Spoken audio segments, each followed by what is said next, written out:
radio station you can't live without. This is your radio.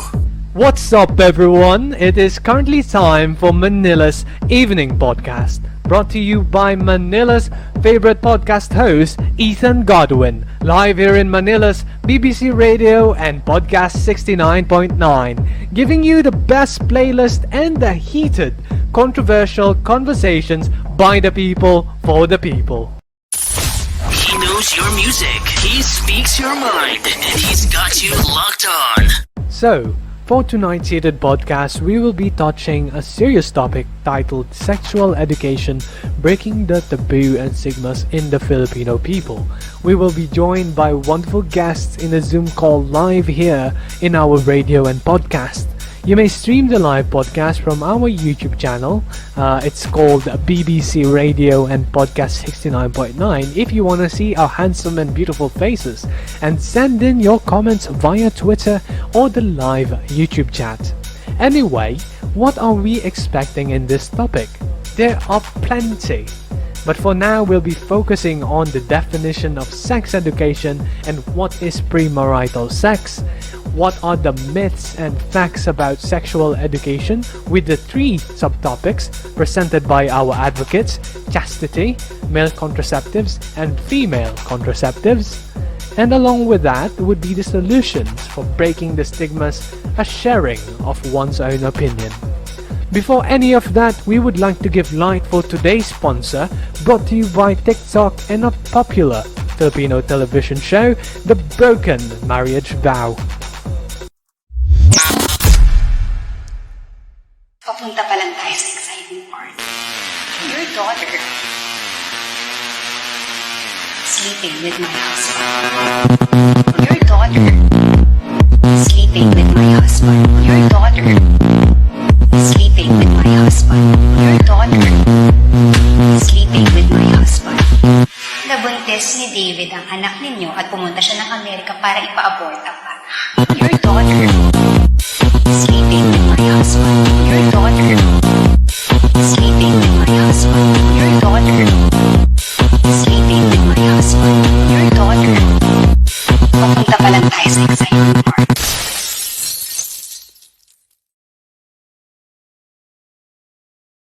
Hello, we are back from a short break. Now we will really dive into the exciting part of this podcast.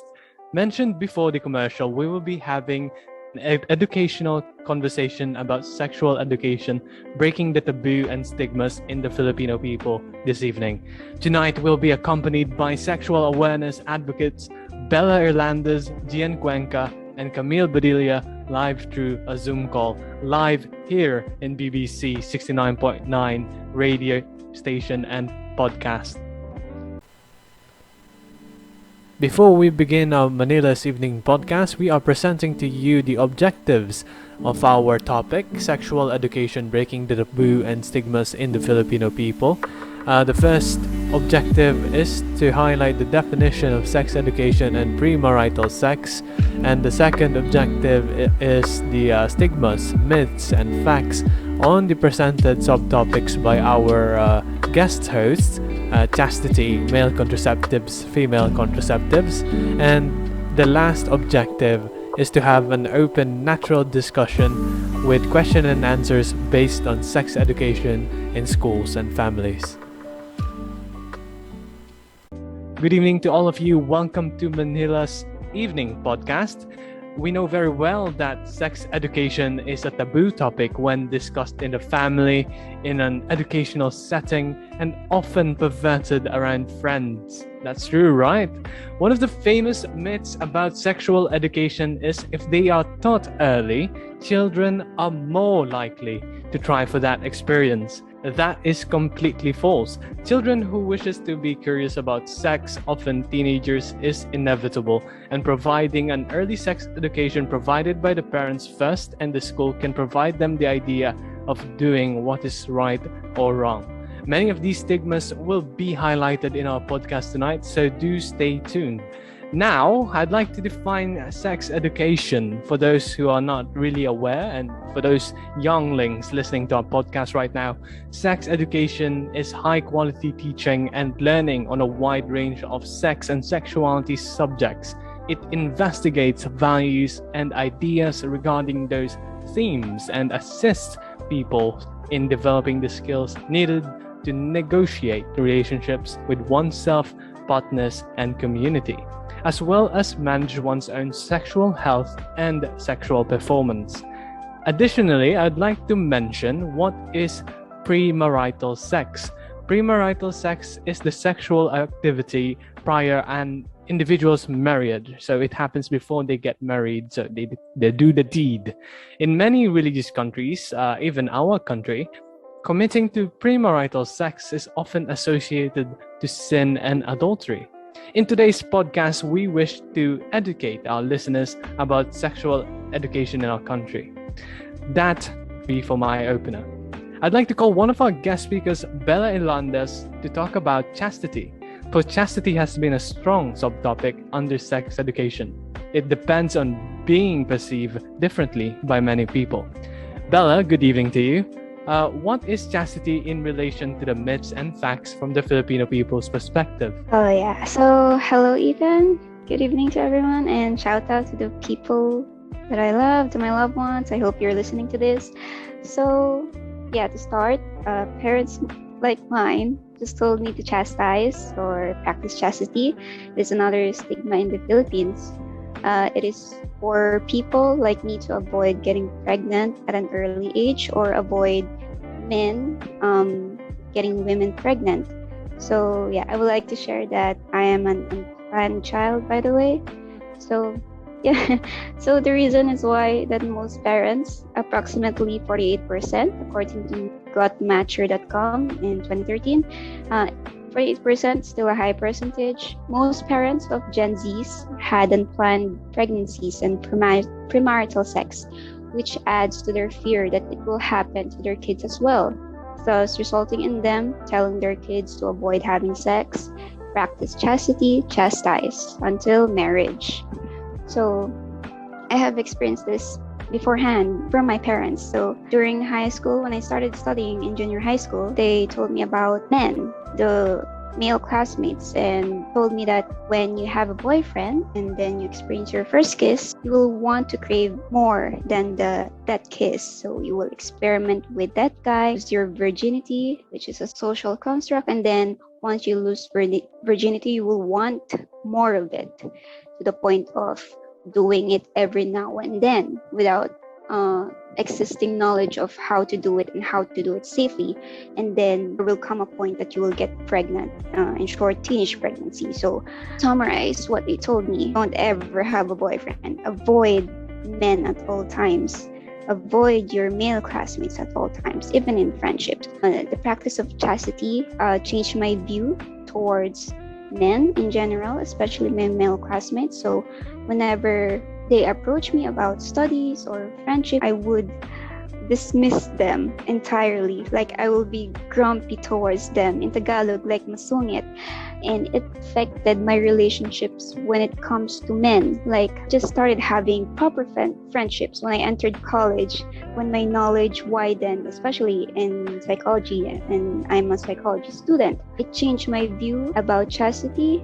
It is a stigma in the Philippines. It is a problem in the Philippines. And chastity is really not helpful. In short, as sex is one of the human being's natural needs, according to Maslow's hierarchy of needs. Every once in a while, humans will get curious about doing it and will find and crave it, just like me. I have experienced all of it, and I wished I didn't experience it. I had a bad experience first doing it. I don't want other people, men, women, everyone to experience the thing that I have experienced. So teaching sex education, that needs to be studied. So yeah, that's all. Thank you for that, Bella. That was an informational insight. I think one of the things that we will be mentioning furthermore is based on chastity after a few objectives that we'll be highlighting. Thank you for that. That's really informational, and it has really given me an insight to what is chastity. Yeah, I really practiced way? Do you think it's still practiced today, even at this, during 2022?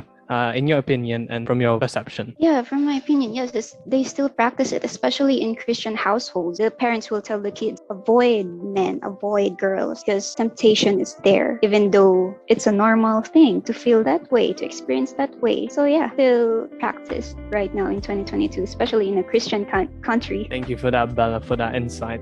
Now I'd like to call our guest speaker, Gian Cuenca, on highlighting the importance of male contraceptives and what are its stigmas here in our country. Hello. So Hello, Gian. Welcome. Thank you for welcoming me.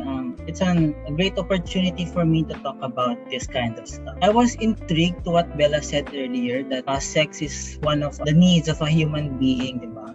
I agree to what she said. We are at that phase where we want to explore our curiosity. And there is a safe way, at least what I'm saying for the guys, to satisfy that curiosity about sex. Using a male contraceptive, such as a condom, is one way to do it safely. What is a condom? A condom is a latex rubber used to wrap around the head of the penis, and it is used to catch the guy's semen when he ejaculates. The purpose of this is to avoid unwanted pregnancies. A condom can also help prevent guys from having STDs. STDs are sexually transmitted disease. When we practice unprotected sex, you will get that.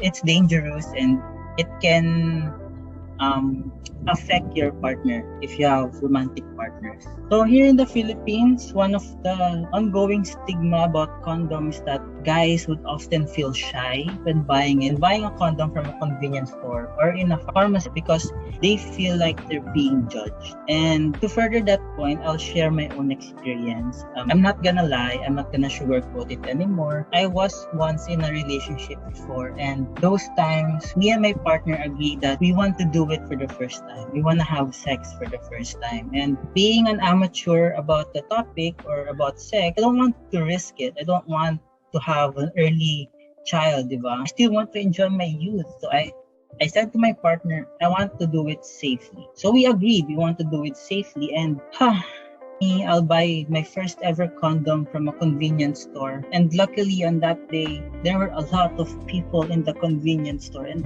I was really shy. It's my first time buying. What I did was, I waited for like 10 minutes to 15 minutes so that the customer will pass by and leave, to the point that I'll be the only customer inside that convenience store. So I will be confident enough to buy one. And little did I know, when I got the condom from the condom aisle and I was about to pay it from the cashier was like giving me a judgmental look, like a glaring eye, like I don't know what's going through his mind. Maybe he's judging me or what, something like that. And I felt kind of uncomfortable and awkward. I was like avoiding eye contact, like please punch it so I can pay and leave, something like that.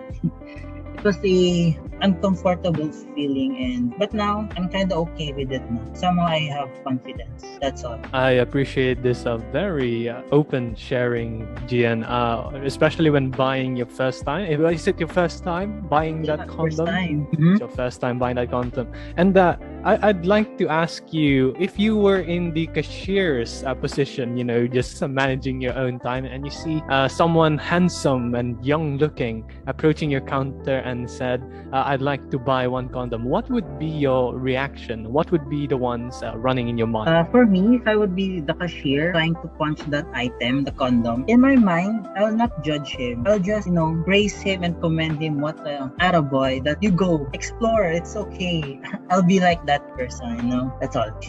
I really like your answer. I think you're being supportive and you're promoting safety for this person, and it kind of reflects to you. And I completely agree with you, Gian.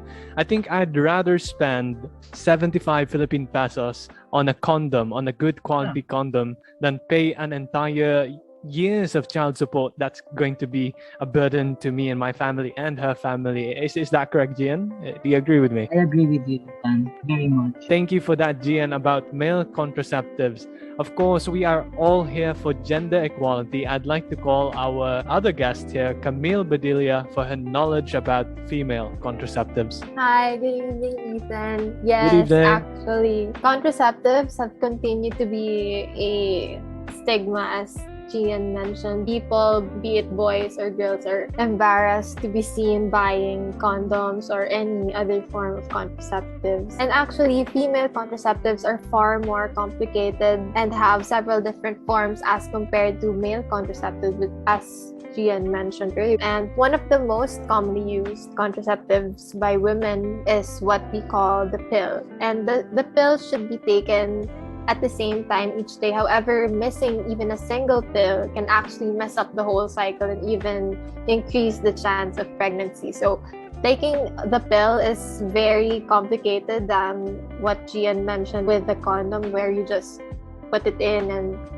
just use it. Whereas the pill, there are several factors that you need to consider when taking it. Another form of contraception are implants and patches, which are actually not as common here in the Philippines, given that we are a conservative Christian country. And there are also other options such as injection shots, where hormones are being injected into the woman's buttocks or arms. These types of contraceptives are far less common than what we know of, which is the pill. And actually, there is a very effective yet expensive form of contraceptive, which is the IUDs. These are the intrauterine devices, which are T-shaped devices inserted to a woman's vagina and to the uterus. And of course, if there is an expensive option, there is also a free one.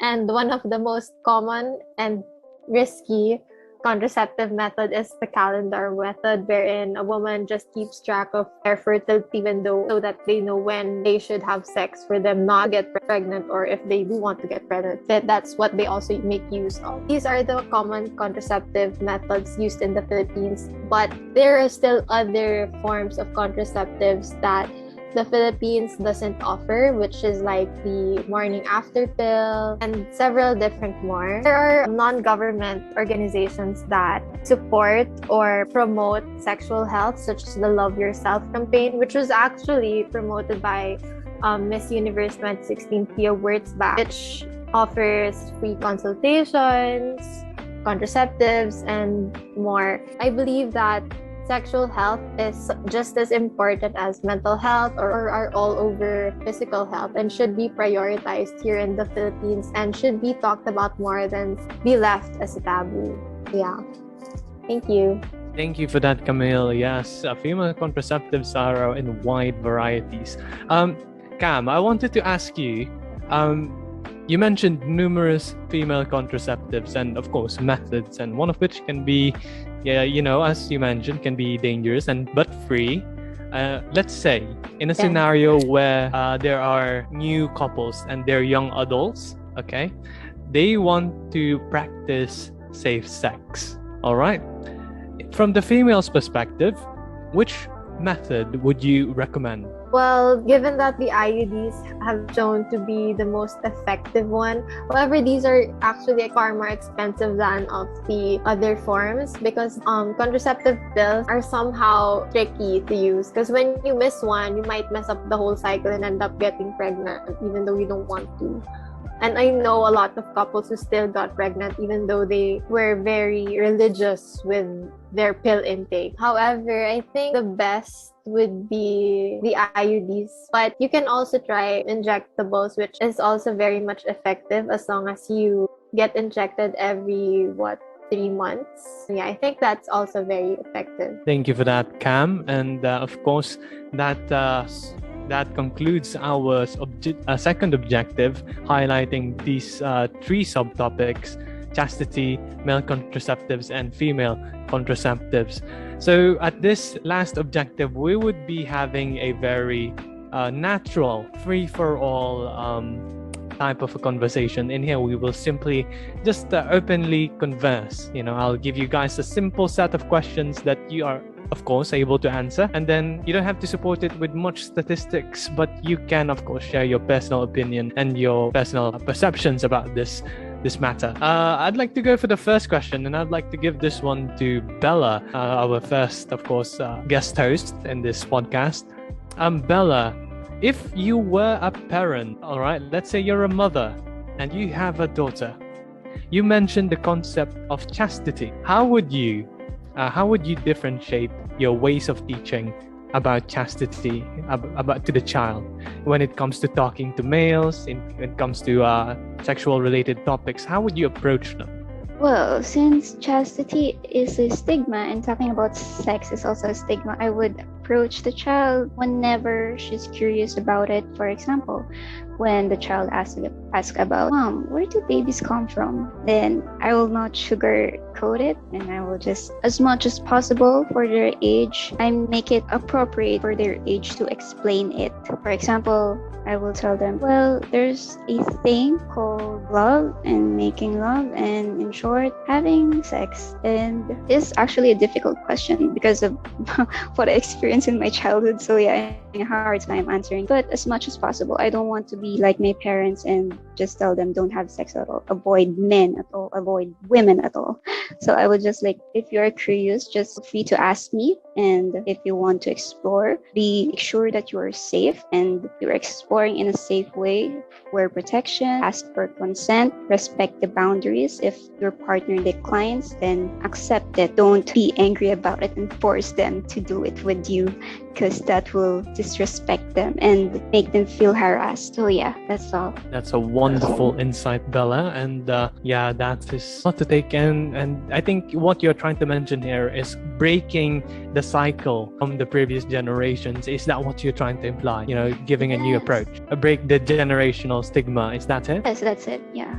When it That's comes to what sex I'm saying. education. Yeah, Thank you for that, Bella. Anyways, since we, of course, would like to take a short break, we'll be presenting you a very short commercial video, not more than a minute of your life.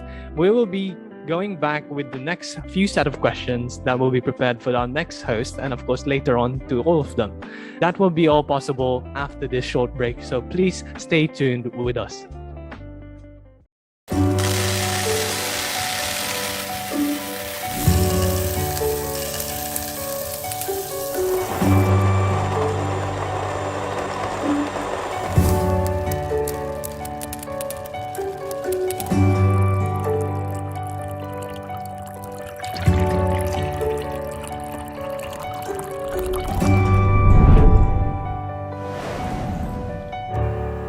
Everyone's morning company, Camiela. Hello and welcome back, listeners of our Manila's Evening Podcast, live here in BBC Radio 69.9 here in Manila, for the people, by the people. All right, so welcome back again. I'd like to mention our wonderful guest hosts, Miss Bela Irlandez, Gian Cuenca, and Miss Camille Badilla for today's topic. Sexual education, what are the stigmas and the taboos present in the Philippine society? So, so we are currently on the third objective. And of course, we were in a natural, open discussion. And here I am presenting them numerous questions provided by people in Twitter and of course in the live chat present earlier. Now that we're back, we have another question for Mr. Gian Cuenca. Mr. Gian Cuenca, this is provided by one of our listeners who just tagged us in a Twitter post. This person asks, at which age would sex education be implemented? What this person was implying is, at what age or which age range should we introduce sex education? Would it be in the junior level, kindergarten even, or middle school, high school, or should it just be in college? What's your view on that? I'd like to hear your opinion. So the one who tweeted that or mentioned us is very curious. For my view, my perspective, what age group do you want to teach sex ed? I guess it would be junior level. As early as junior level, we want to teach us individuals about sex ed. Why? Because at that level, we are getting curious about the world. We use our hands, we explore, we see some parts of reality. And I think if I'm not mistaken, at junior level, physical changes from our body, both male and female, will start. For example, in males, they would notice that physical characteristics from their genital area would have pubic hair, and mostly I think at that period, male male individuals will undergo circumcision. I think in the Philippines, circumcision is a way of telling a male individual that you're getting into the matured part already. Ang in Tagalog, salitaig is like na matatanda is pwede ka nang makabuntis when you're circumcised because the the head of the penis is already exposed. And for females, physical changes would start with their chest, their breast, their boobs, their jingimadong will start to grow, will start to develop. And I think as early as at that age, they will start that it will swell up. They can cuff them.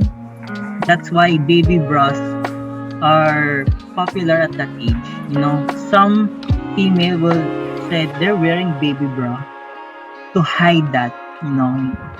And also at junior age, females would likely start their first menstrual period.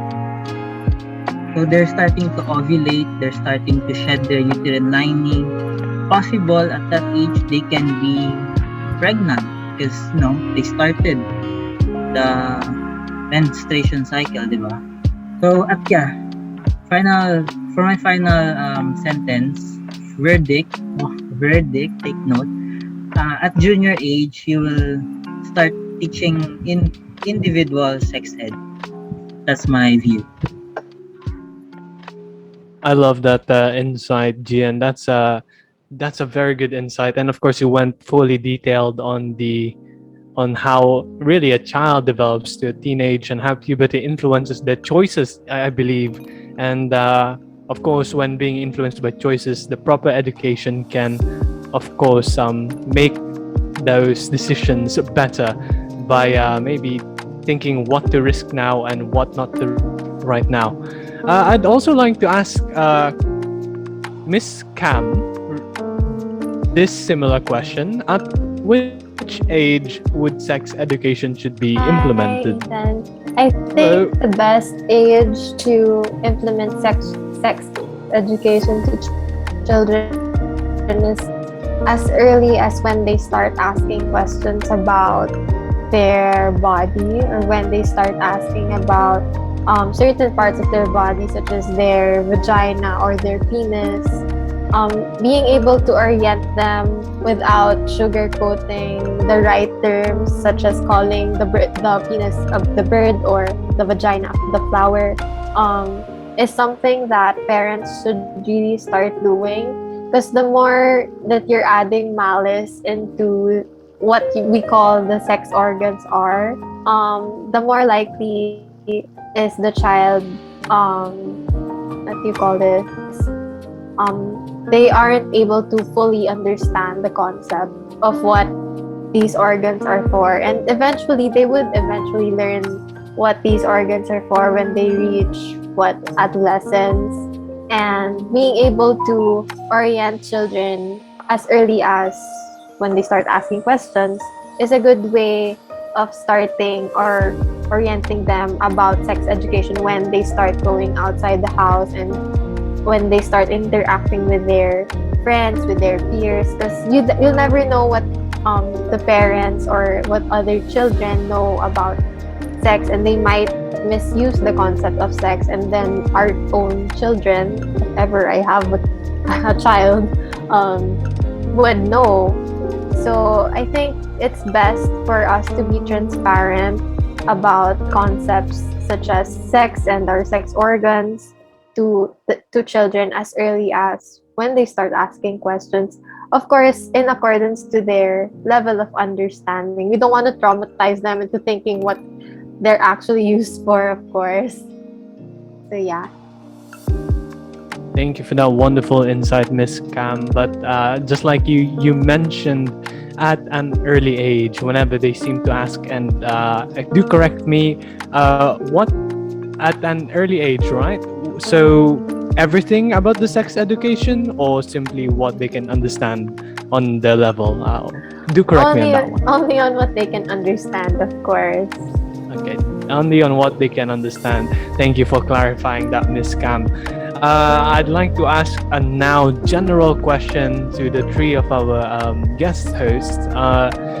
One of the things that we notice is that sex education is already implemented in our system in the Philippine education, but it's usually present maybe in high school or really senior high.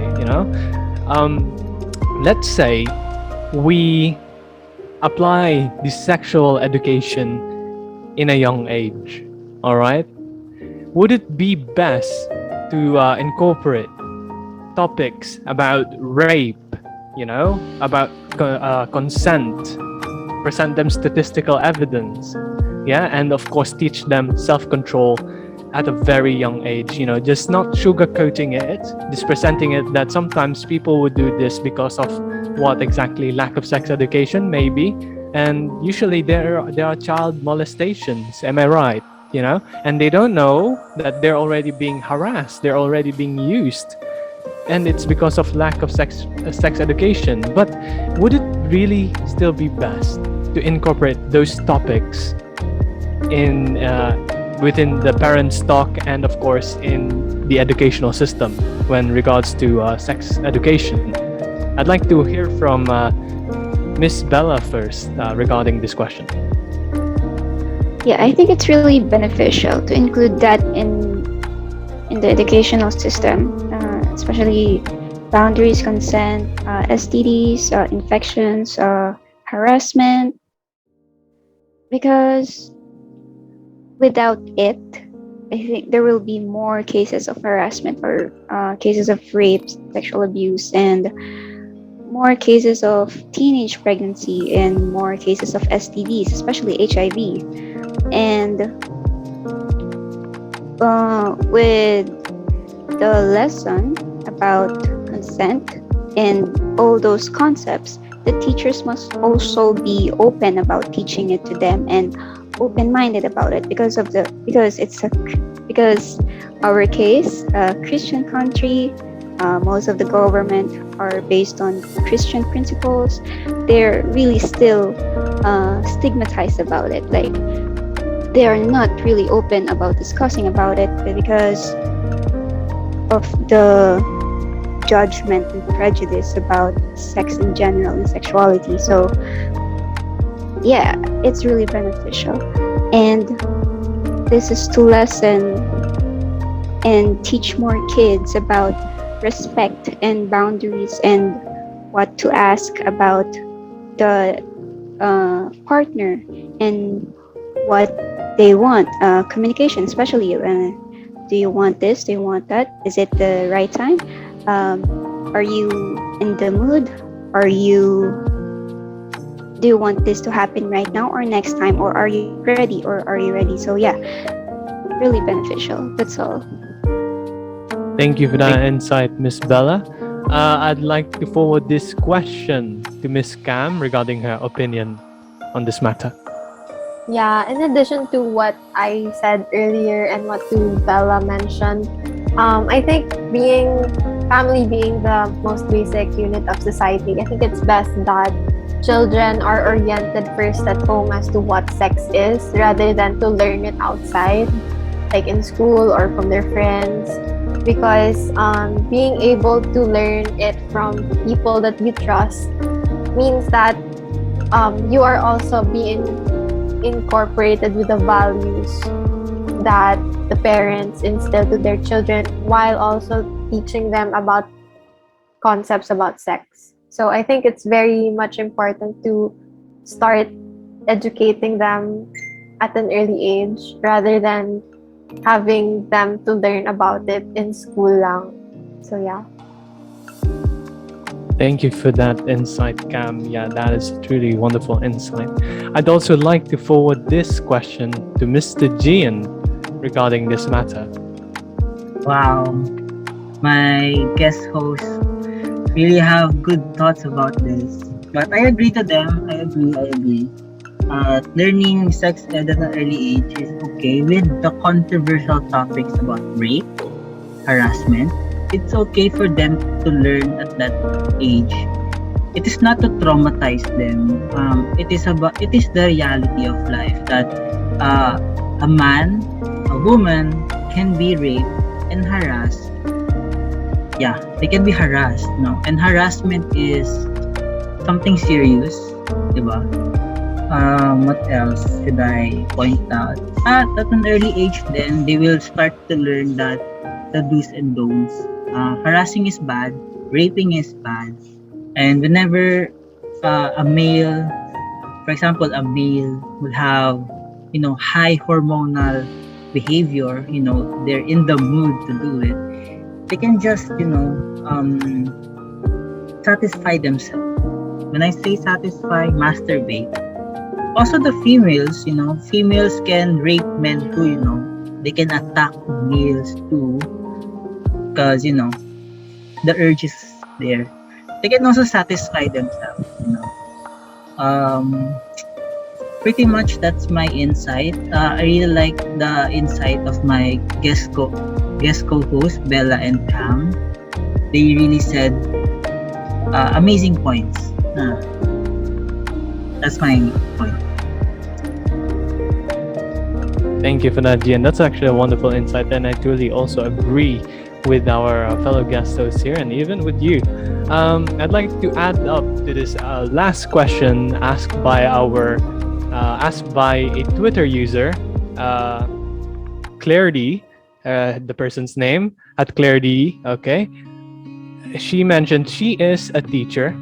I don't feel comfortable talking to my students about sex. Isn't it best to say nothing? As sexual advocates, let's say put yourselves in a teacher's shoes, and some child may have asked you about sex. What's your best way in tackling that when you feel uncomfortable? Since it's also not practice, so sometimes we'd be surprised. Some child talks about, hey, what's this? A condom. Daddy, look. Teacher, look. I'm holding this, or whatever scenarios that you can think of. So I'd like to ask you. Anyone can answer this. Just raise your hand. If you're not comfortable talking to your students about sex, isn't it best to say nothing? Is it best to disregard it and let other people take care of it? Or what steps, what methods? Can I answer that question, my Ethan? Yes, please, Jen. Okay. According to that teacher, she feels uncomfortable talking about sex. That's the first time it's comfortable to talk about it, especially to a child, because for some reason it is uncomfortable. But it is not the best option to stay quiet. What you can do is you can say first to the student that, oh, you're interested in that topic. Okay, so you can say that in Tagalog, pwede ka munang huminga. Breathe first before you dive into the topic. And then when you're ready, call the child's attention and talk to them in a more scientifically way, without malice, without what really science pertain about sex. You can talk to that matter, and you can explain it to what he is able to understand. For example, the kid asks, what is sex? You can say that sex is a way of reproduction, which is normal. Men in right age, when you're in the right age, you will encounter sex. You will have a partner in life. You would create a baby with them, something like that. And hopefully that child would understand that sex is something to do with reproduction, and he'll be more interested to learn what are the other ways you can reproduce.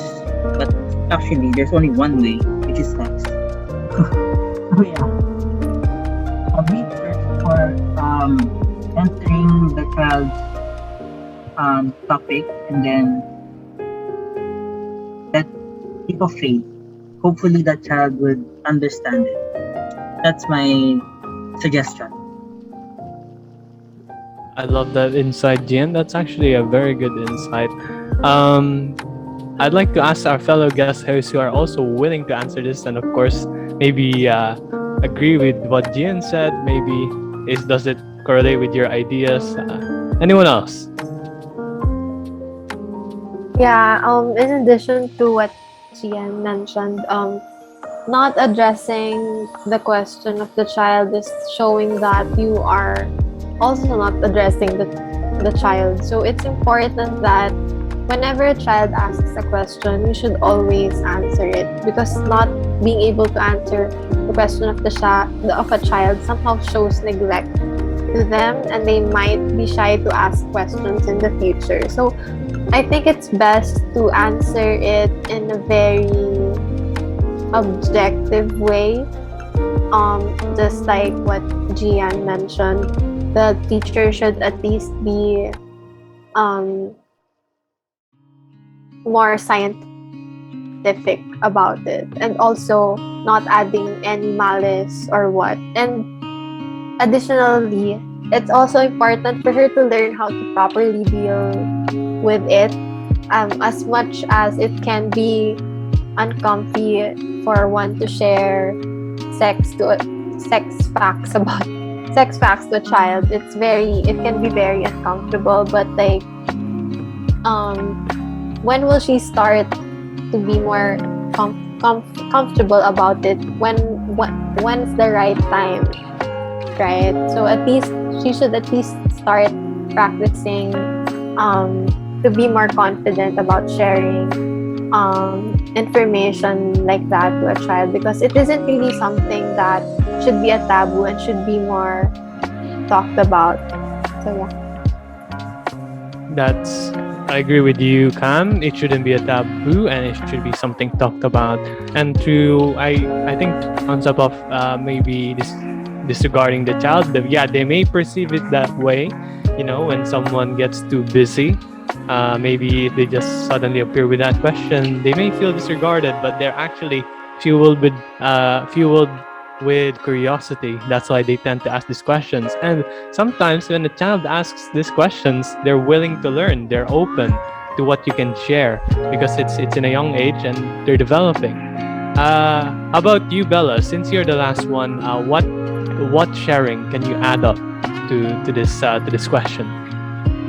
Well, I agree with what Gian and Cam said. Ignoring the child's question will not only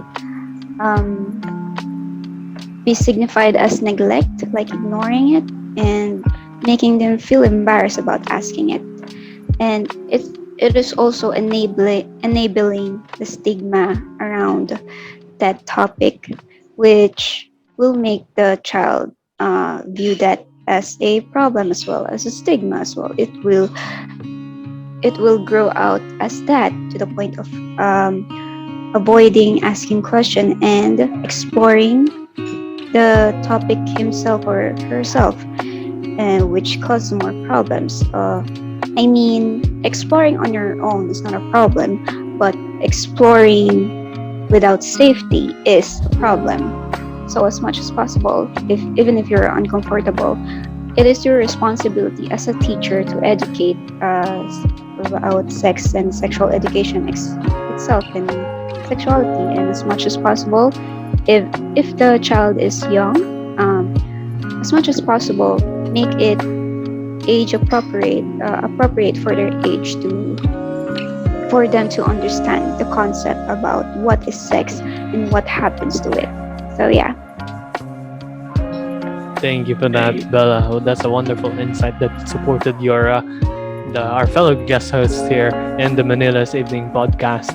So, guys, we are actually reaching the limit of our time today. We have quite, a very controversial topic presented here live this evening, and of course, what's a podcast without some good ass music that can be played later after this podcast? But first of all, we would like to thank our guest hosts, Miss Isabela Irlandez, Sir Gian Cuenca, and Miss Cambanilla for this for their awareness based on the sexual education here in the Philippines. So a round of applause for them. Thank you for joining us here in Manila's Evening Podcast. This is, of course, BBC Radio 69.9 for playing you the best playlist and heated conversations at this hour. We will get back to you guys with conclusions and, of course, our deep thoughts presented by me only after this very, very short music playlist that we are presenting to you now. This is DJ Ethan thanking you once again for listening us. We will get back to you later.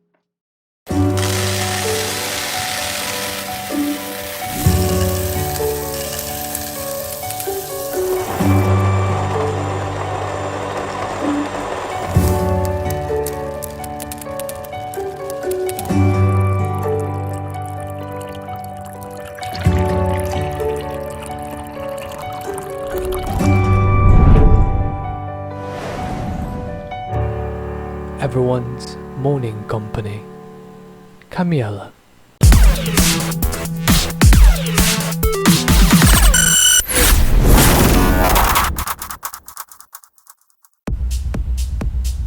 That is Camiela Coffee, everyone's morning company, especially in Manila. Hello everyone, it's Ethan Godwin speaking once again in Manila's Evening Podcast, live here in the BBC Radio and Podcast 69.9, giving you the best playlist and the heated controversial conversations by the people for the people.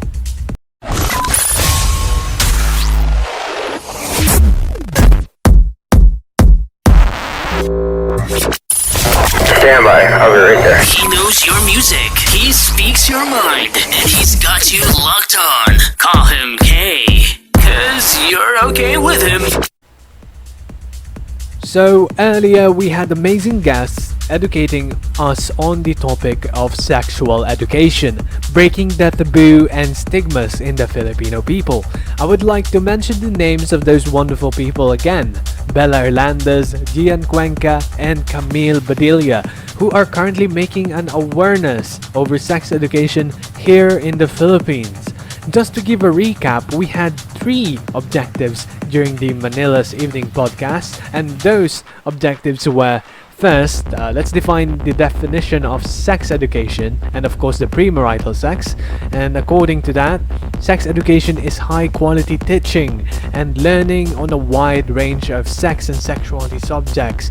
You know, it's to investigate and educate people about values and ideas regarding the skills that people need to develop when negotiating with the oneself, partners, and community, as well as to manage one's own sexual health and sex performance.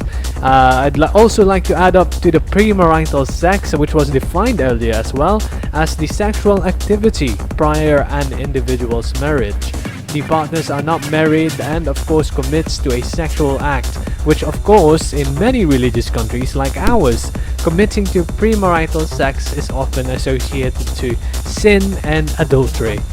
And of course, in today's podcast, we had educated our listeners how it's not entirely a sin, but a normal way of curiosity, something like that. Second objective, we also highlighted the myths and facts about sexual education with the 3 subtopics presented by our advocates. The first subtopic was chastity, in which Bela, our guest host, defined as the practice of not having or avoiding sexual intercourse until marriage. According to her, it is not advisable to make people, especially young people, to practice this and prevent them from doing sexual acts, as sex is a human need. Parents not making their sons or daughters to explore and teach them about sex will not only make them uneducated and aware of such things, but will also make them rebel and explore on their own, which may give danger to their sexual health and safety if they are uneducated. Second subtopic, as highlighted by our guest host Gian Cuenca, it's about male contraceptives. Male contraceptives, like a condom, is the safest way that guys can use to satisfy their curiosity when engaged to a sexual act. A condom's purpose is catch semen when a man ejaculates. This is to prevent unwanted pregnancies and having STDs, which is of course quite common here in the Philippines. In the Philippines, the stigma for male contraceptives is that they feel shy and feel judged whenever they engage in buying from the convenience store or pharmacy. And he shared a wonderful experience on that one, and I would recommend you guys watch it from our YouTube channel.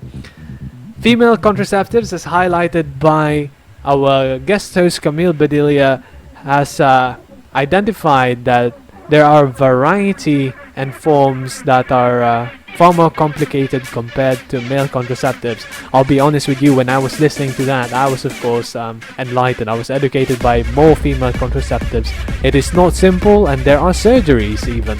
Female contraceptives give women the freedom of choice to protect themselves. While there's already a wide variety of contraceptives, not all are offered here in the Philippines, which is why it is vital for women's sexual health to be more talked about than to be left as a taboo.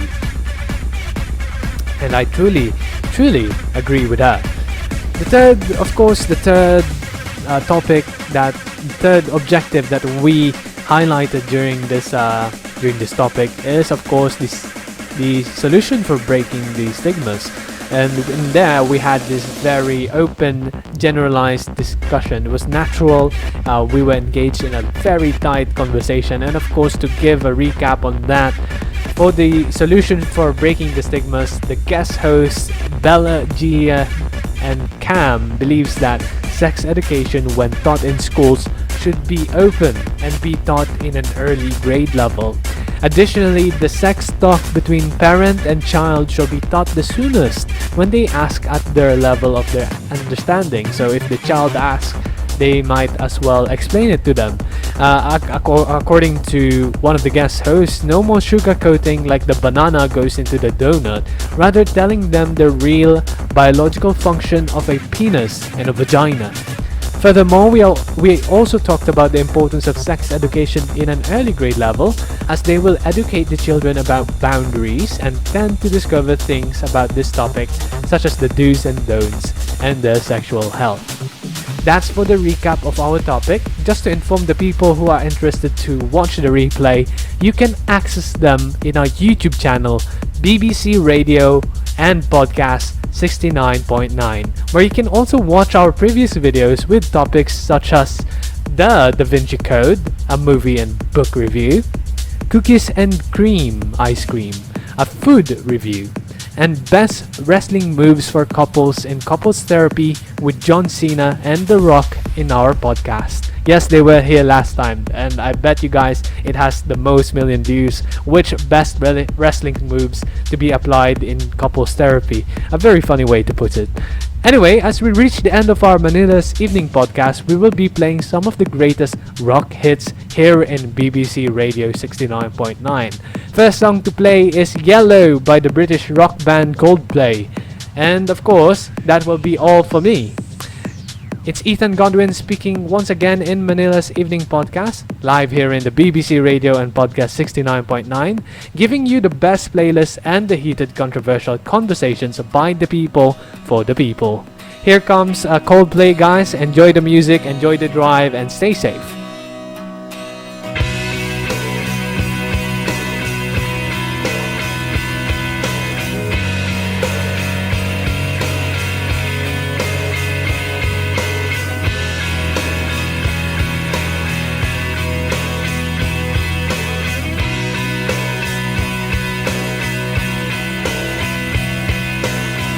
Look at the stars, look how they shine for you,